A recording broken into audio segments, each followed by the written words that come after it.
AR recruiting guy on Twitter. Richard Davenport, Whole Hog Sports, has been the inside recruiting guy in our state for a long time. RD, we kind of forgot about signing day with the transfer portal and all that. And then they hired a new coach, and it was like, wait, he's got 3 days to get guys in the boat here. Good morning. How are you today? Morning, Chuck. Morning, Bo. Appreciate you guys having me on. Richard, I was kind of, a little bit facetious when I said this yesterday, but I wonder how many people in Arkansas knew there was a 4-star defensive lineman that was committed to another Power 4 school. I mean, you're looking at these players out there. I've talked to more than one person who's like, I didn't even know these guys were out there. Obviously, Ryan Silverfield did, though.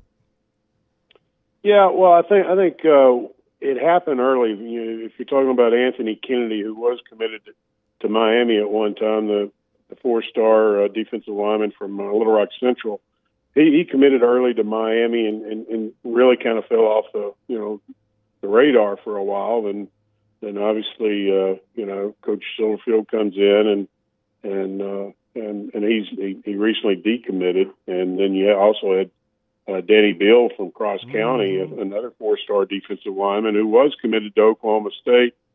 But when Gundy was released, he reopened and he visited the Oats staff for the Mississippi State game. So this has been going on. It just wasn't high profile. I mean, I wrote about Danny visiting Arkansas for the Mississippi State game, but Anthony Kennedy, he was kind of kept things kind of low after he decommitted from Miami. But it's hey, you got to give Coach Silverfield a lot of credit. I mean, he's been talking to these kids for a while. He's recruiting them at Memphis, and he obviously brought it over to Arkansas. Richard, were these guys that were waiting for a Razorback offer, or are these guys that obviously wanted to play for the Razorbacks, but they're also committing to Ryan Silverfield too?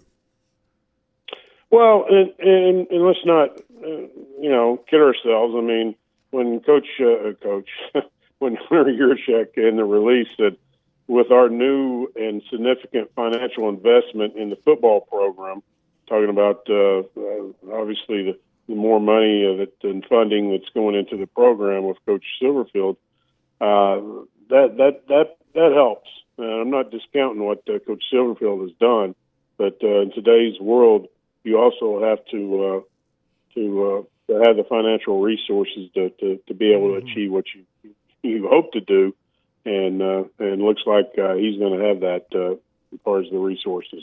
RD, everybody's talking about Kane Archer. He's a great high school quarterback, and they've been talking about it for a while. And when they see these in-state kids get flipped, they immediately start talking about Kane. What about Kane? What can you tell us about Kane and that whole situation? Yeah, well, I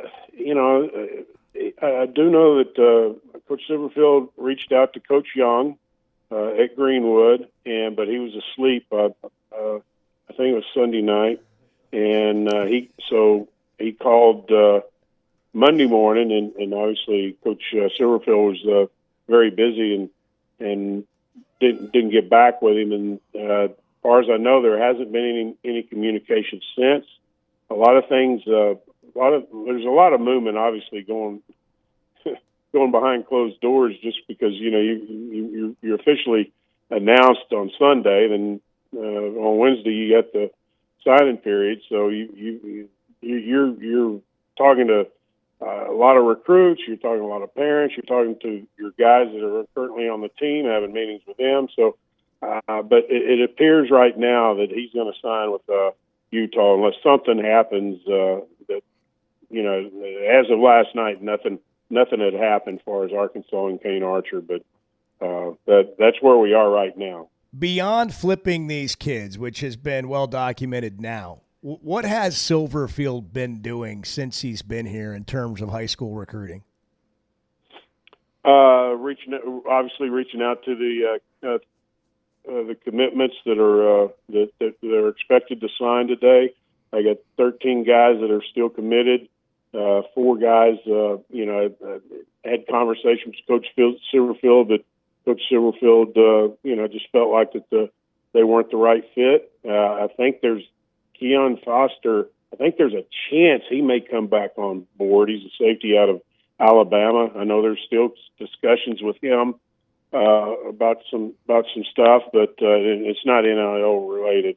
But he's obviously been burning up the phones, talking to the kids and making sure that, and along with, what staff he has right now in the building, doing the same. Any indication or I guess strong indication yet about what he may do in terms of the portal, what he feels like the needs are, what you think his plans might be there? I think that's still a process. I mean, he's talked about looking at practice film, and I'm sure he's looking at game film and analyzing the current kids on the team, and then obviously meeting with them right now. I know he's met with Monday and Tuesday. He met the current players, and probably trying to get a feel whether or not that they're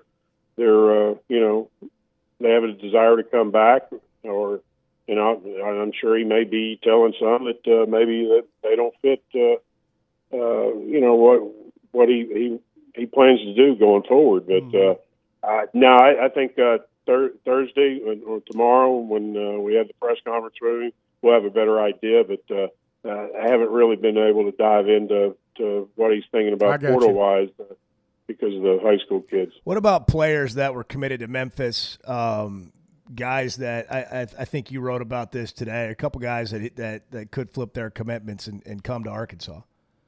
Yeah, Jude Hall from South Carolina, nice-looking receiver, 6'4", about 200 pounds.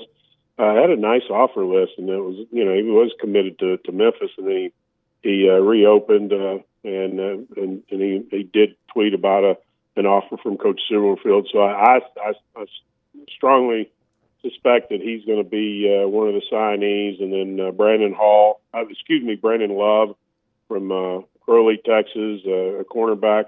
I think he'll probably come with Coach Silverfield. He's a Memphis commitment. I'm expecting about 16 guys signing. There may be one or two more, but I think a safe amount would say about 16.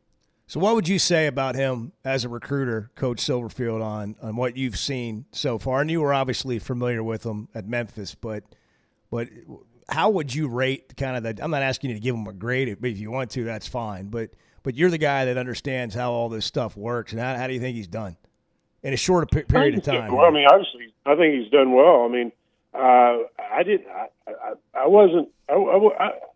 wouldn't expect, to be honest with you, 15, 16 guys signing on the first day, especially when he's first announced on Sunday.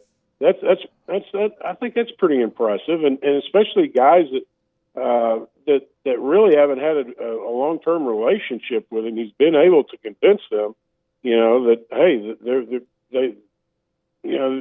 they fit into what his plan is, and he's been able to create a comfort factor with those guys so early.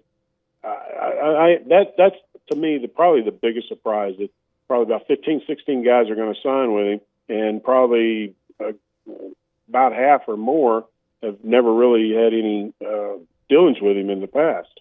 Wow. Well, RD, you got a busy day ahead of you. Thanks for making time for us. We do appreciate it. We'll talk soon. Thank you, Richard. All right, guys. Take care. Richard Davenport, AR recruiting guy on Twitter. Richard Davenport with WholeHogSports.com, where you read his stuff.